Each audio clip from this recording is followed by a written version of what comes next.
President Franklin Roosevelt once said, "Democracy cannot succeed unless those who express their choice are prepared to choose wisely. The real safeguard of democracy, therefore, is education." In her book, The Power of Their Ideas, Deborah Meyer believes that democratic choice should start in the classroom.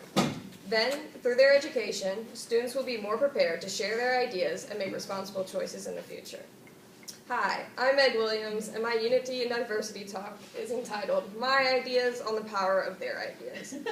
So I'm going to start out by telling you some background information about Deborah Meyer, and then I'm going to talk about the Central Park East Schools, which is the focus of her book. Then I'm going to talk about democracy, which is the main concept she discusses in her book. And finally, I'm going to break democracy down and show you what it will look like in my future social studies classroom. So Deborah Meyer attended private schools growing up, which is really interesting because she is such now an advocate for public schools. She graduated from the University of Chicago, she got married and had children, and then she entered teaching accidentally.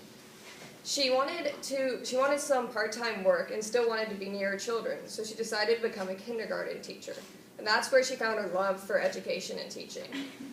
Later, she became the founder-director of Central Park East Schools, and later the founding principal of Mission Hill School in Boston, Massachusetts. She was a member of the executive board of the Coalition of Essential Schools, which I'll talk more about later. And she has written and co-authored many books, including The Power of Their Ideas, Will Standards Save Education?, In Schools We Trust, School Letters to Families from Principals of Two Small Schools. So here are a few pictures of what Central Park East School looks like today, but at the time the book was published, Central Park East School in Harlem, New York was actually 4 public schools working in close collaboration with each other.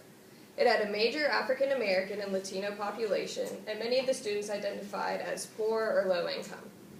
Central Park East School is a public school of choice, and the first Central Park East School opened in 1974. It was a small one-wing elementary school. The school created a democratic community that was not only child-centered, but community-centered. Central Park East School grew from 1 school to 4 schools because so many students were applying to go there. In 1985, Central Park East Secondary School opened. It was one of 5 new schools supported by Ted Sizer's Coalition of Essential Schools. Sizer is another educational theorist.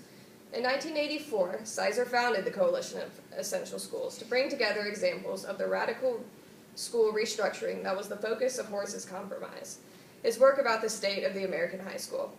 In this book, Sizer questions standardized testing. Sizer believes that standards should come out of the school themselves, not state bureaucracies. The Coalition of Essential Schools is at the forefront of creating and sustaining personalized, equitable, and intellectually challenging schools. Essential schools are places of powerful learning where all students have the chance to reach their fullest potential. Now back to Central Park East for a second. So its first 7 graduating classes had an 85% graduation rate with a regular diploma, and another 11% of students earning their GED. This was compared to only a 50% graduation rate at the time in the city of Harlem. I wanted to compare what Central Park East was doing with graduation rates to what was going on nationally and in the state last year. So according to several sources, last year Mississippi had a 76% graduation rate, while the national average was 81.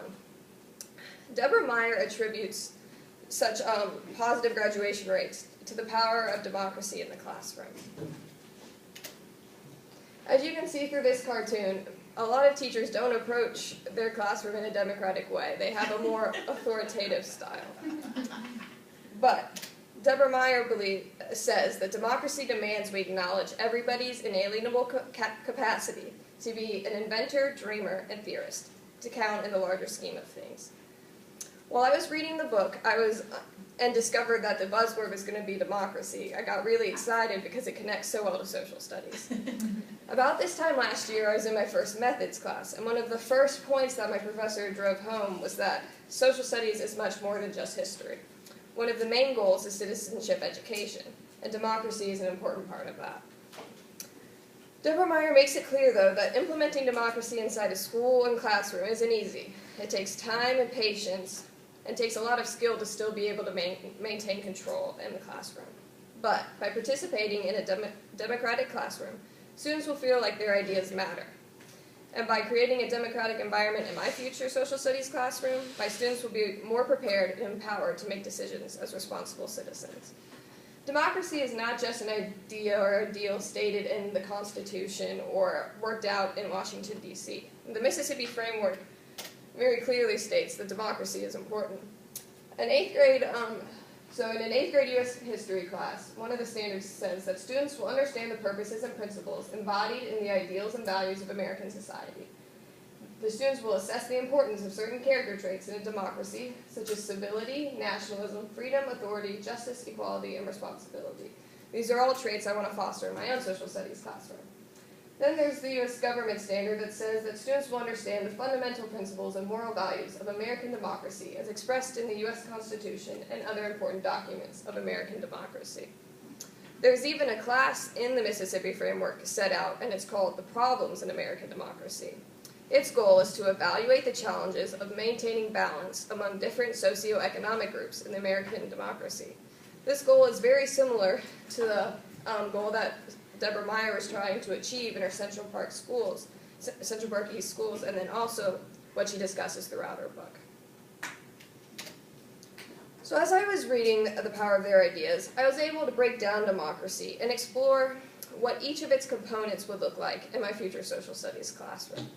So I'm going to talk about how the power of public schools, the power of choice, the power of ideas, the power of the environment, and the power of relationships work together to create a democratic classroom. So I'm going to start with the power of public schools. Meyer states that if we abandon a system of common schools through apathy or privatization, we deprive everyone, not just the least advantaged, of the kind of clash of ideas that will make us all more powerful. Meyer believes that public schools train us for political conversation across divisions of race, class, religion, and ideology, and prepares us for unity and diversity. This can be developed within the social studies classroom and can be used in the real world. If too many students leave for private schools or charter schools, we risk turning public schools into schools of last resort. Then those students who don't have the means to leave will be left behind. So these cartoons show that on one side of the argument that believe that charter schools and vouchers simply are taking away resources and the best students from public schools instead of actually going in and trying to fix the public schools themselves. So I actually went to a public full magnet school, so everybody had to test to get in. So I've heard both sides of the argument. And the other side is that should we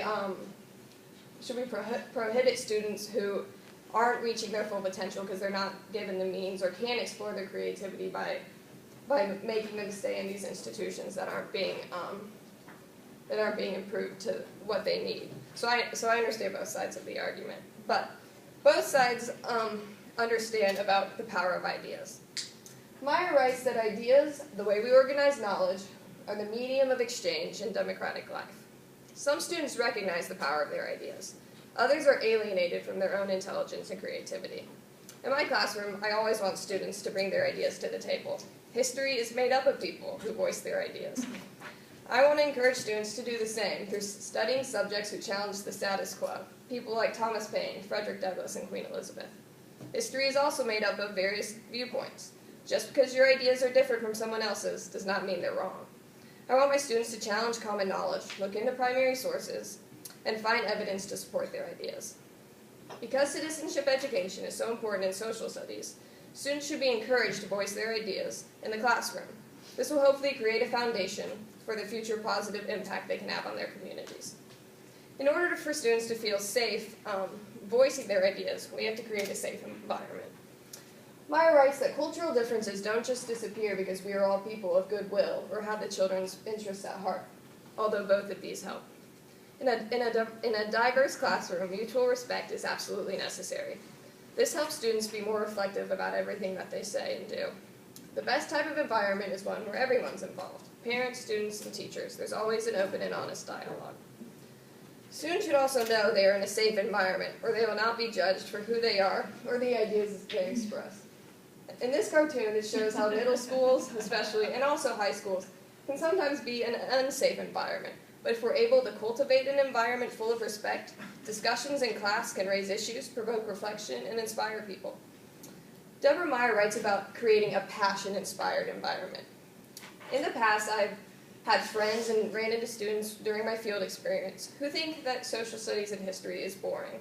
This is because they've had way too many teachers who haven't been this passion-inspired about their subject. History has so many different areas of interest that you can go, but these teachers just haven't cultivated it inside their students. I want to try to infuse excitement in all my students. This can be done through discovering and incorporating their own interests and by preparing a range of activities to explore history. Activities like debates or drawing political cartoons or writing and performing a skit or creating posters. Students need to have the power of choice. Meyer writes that choice creates bonds between parents, teachers, and students that are in themselves important for any schooling to succeed. One important aspect of choice is that it takes away standardization. Some students are great test takers. Some students are really good writers. We've got to find a way that we can evaluate students and empower them through their strengths. Even though choice is very important, I want to make sure my students aren't making choices without thinking about the consequences. Students will be making important choices throughout their life. By getting the opportunity to actually make decisions in the classroom, they'll be more prepared to make responsible decisions as citizens in the future. When students have a choice about a project or topic of study, they are able to find their interest, which makes them more excited, which is probably going to result in a better project and a better outlook on the classroom. In middle school, I was able to participate in National History Day. National History Day is a competition where students can choose to either create a documentary, a website, they can write a play, they can write a paper, and then based on a topic that deals with a theme for that given year. So I had one of my teachers in one of my classes was who sponsored this program, and she gave us a lot of freedom while also providing support. It's through this project that I was able to really discover my interest and passion for history, because I was able to discover it in my own way. And it's what made me want to be a social studies teacher. On the power of relationships, Meyer writes that if we want children to be caring and compassionate, then we must provide a place for growing up in which effective care is feasible. Strong, positive relationships between teachers, students, and parents help a school run more smoothly. Central Park East tried to keep students and teachers together for 2 years to give them more time to build this bond. Students work harder when they know they're in an environment of people who care about them. Safe environments allow students to feel more comfortable putting themselves out there to form relationships with their teacher and other students, even students who are different than them. The power of relationships is also evident throughout history. Students will explore positive relationships, like the French and the American colonies during the American Revolution, but also negative relationships, like those associated with slavery and serfdom. Students can learn a lot from examining both the positive and negative relationships, and hopefully learn and use this so they can know how to make their own relationships more rich and effective. Finally, democracy itself is a system of relationships. Students must learn to work together in order to make progress in a democratic classroom and a democratic society. While reading The Power of Their Ideas, I sometimes thought the book was so concentrated on policy at the state or national level that I was missing out on receiving practical advice for ways that an individual teacher can impact their classroom. Meyer definitely put an emphasis on what democracy looks like in a small school, but I felt like sometimes I was searching for examples of what it specifically looks like in a classroom and the ways I could make it most effective. Despite these few criticisms, I really appreciated how clear Meyer made it that it's so important to care for each student. It's very necessary to make sure we work hard to find ways to help each student engage in their own interests. Students should feel like their voice and ideas matter in the classroom. They should feel they have an active role to play in their own education. I hope to make my future social studies classroom a safe and open environment where positive relationships can be formed. A classroom that represents the power of democracy and choice, and always praises and encourages students to embrace the power of their ideas. I'll leave you future teachers with some wise words from Deborah Meyer. Life can be so interesting. Never settle for anything else. Thank you.